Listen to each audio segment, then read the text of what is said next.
And at a virtual event yesterday, Dr. Anthony Fauci had another ominous warning. It's the perfect storm. We often talk about outbreaks and pandemics, be they influenza or other pathogens, that have to have a few characteristics that make them particularly formidable. Well, this particular virus has that.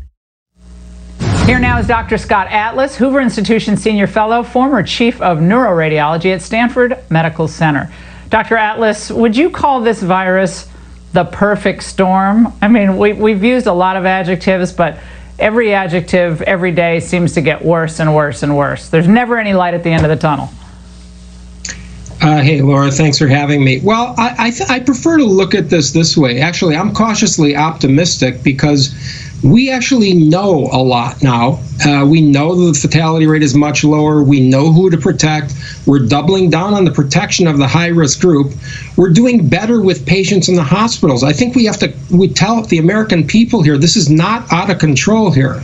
We are cautiously optimistic because we see length of stays in a hospital are only 1/3 compared to April. Mortality of people entering the hospital is only 1/2. We're doing less people need an ICU, less people who are in an ICU need a ventilator.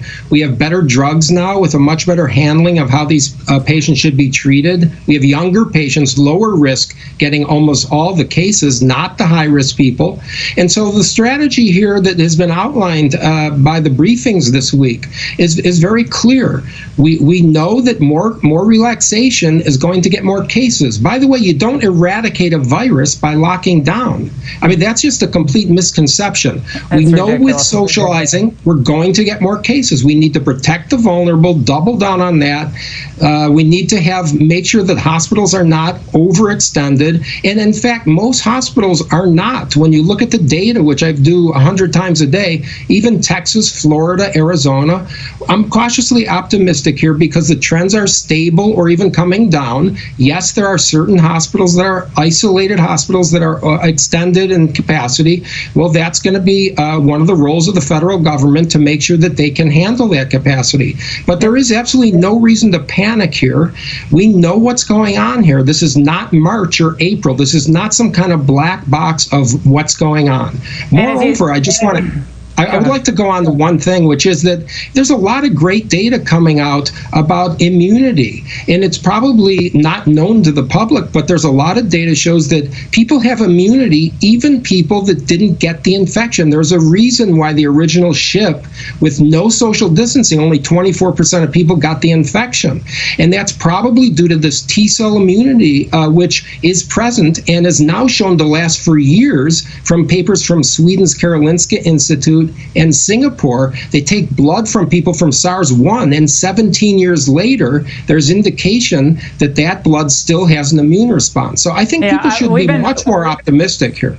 We've been talking about T-cell to herd immunity on this show now for well over 6 weeks, and there is an enormous amount the administration could do, Scott, to test for T-cell immunity, which would give people a lot more confidence, I think, about going on with their lives and not freaking out every time they leave the house. Because, I mean, there's some indications there could be as much as 30% in some communities already of that T-cell immunity, which you just talked about. And I really think the FDA should move on that. But the big news coming out of today's briefing, Scott, was the president canceling the Jacksonville portion of the RNC Convention, and Jim Acosta over at CNN had a very interesting take on it. How is it that he is okay with canceling a convention in Jacksonville because of concerns with the coronavirus, but yet it's okay for him to push schools to reopen around the country? Dr. Atlas, what is he talking about there?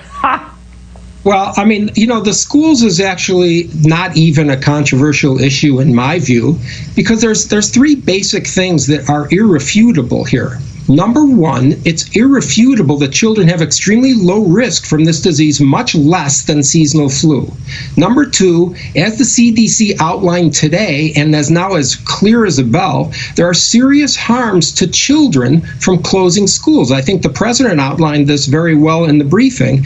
And number three, it's a national priority to educate our children. I mean, this is really just not even controversial. Now, to add icing on the cake, we can do it by protecting the few high-risk teachers. Most teachers are not in the high-risk age group, as I've outlined before. Half of them are under 41 and 82% are under 55. They're not usually high risk, but we can accommodate that in schools with social distancing, and if they're still afraid, they can use long-distance learning. But long-distance learning is a proven failure now, and we also know, and the CDC acknowledged it in detail on their website today, that children are not frequent spreaders of this infection. So there's really not a big risk here. In fact, the children are not at risk at all, and we absolutely must open the schools. Yeah, that has got to be an absolute imperative. Parents all over the D.C. area are completely distraught about all the closures. It's just a heartbreak, and I think it's a form of child abuse personally. Doctor, thank you so much tonight. Great to see you.